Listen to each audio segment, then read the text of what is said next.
¿Qué tal? Bienvenidos. Esto es Semana. Estamos aquí para hablar de una noticia que se produjo en las últimas horas desde la Corte Constitucional, que lo que hizo fue declarar fuera de la Constitución o inexequible o inconstitucional una disposición que dejaba en manos de los empleadores en Colombia la posibilidad de especificar en el reglamento de trabajo las labores que no pueden realizar las mujeres.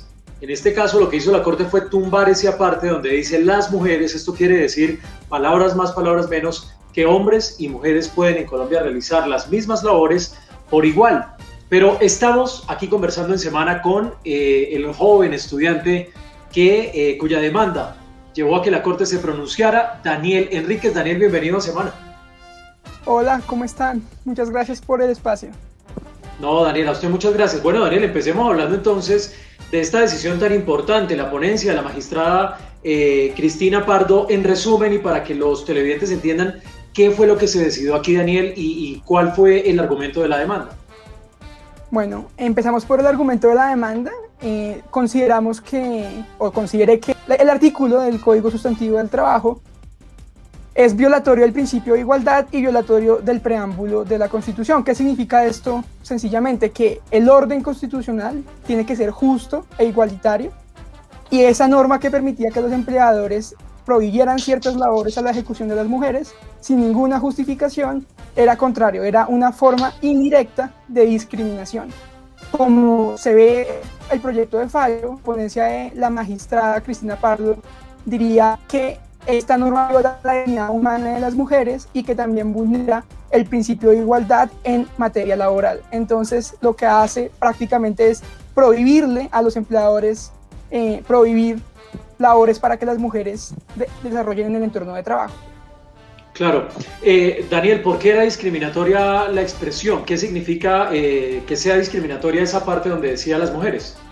Claro, una cuestión discriminatoria es cuando dan un trato a alguien sin ninguna justificación razonable y objetiva.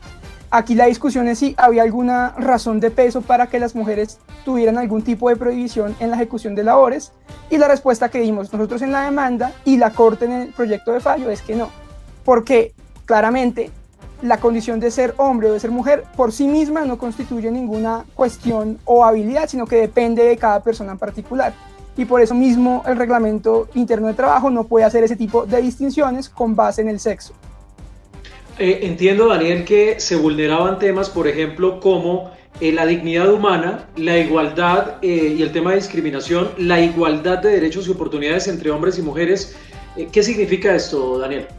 Ok, la jurisprudencia nos ha dicho que la dignidad implica 3 manifestaciones, que es vivir bien, vivir como se quiera y vivir libre de humillaciones. En pocas palabras, una de las manifestaciones más importantes es la facultad que tiene cada persona de vivir según su autodeterminación, su proyecto de vida. En ese sentido, lo que hacía el Código Sustantivo del Trabajo, la ley laboral, era entrometerse en la autonomía personal de las mujeres, y por eso mismo violaba y vulneraba su dignidad. Y al mismo tiempo, un artículo que dice aquellas labores que las mujeres no deben desarrollar reproduce también un lenguaje humillante y discriminatorio, porque precisamente está categorizando a partir del sexo un deber ser, cuando cada persona debe ser libre por ser un fin en sí misma. Claro, Daniel, vimos el comunicado de la Corte Constitucional y le quiero leer una parte.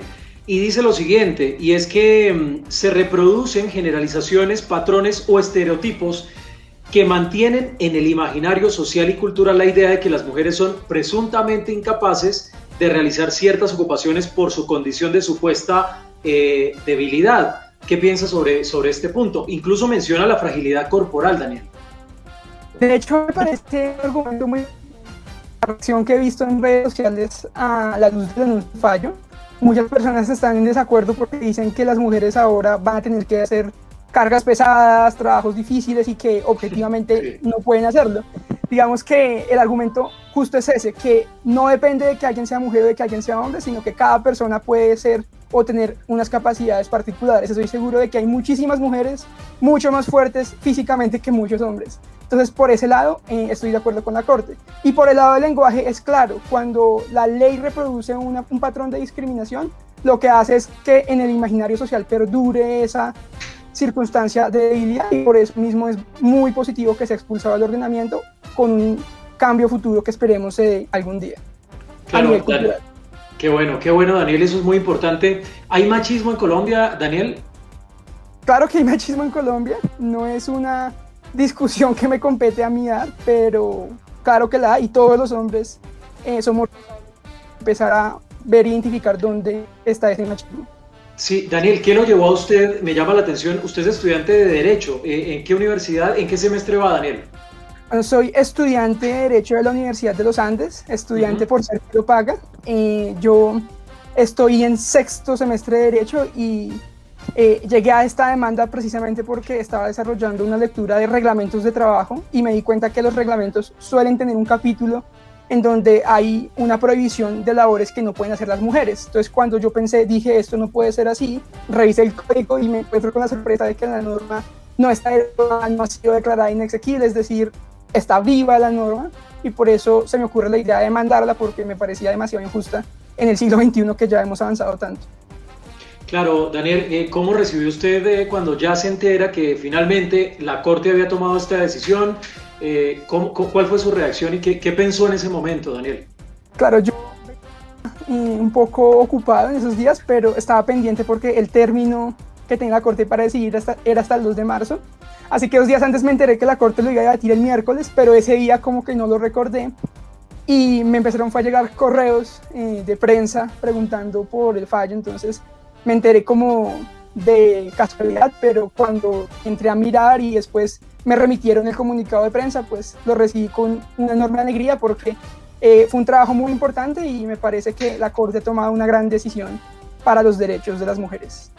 Claro, Daniel, pues Daniel, de verdad ha sido un verdadero gusto escucharlo.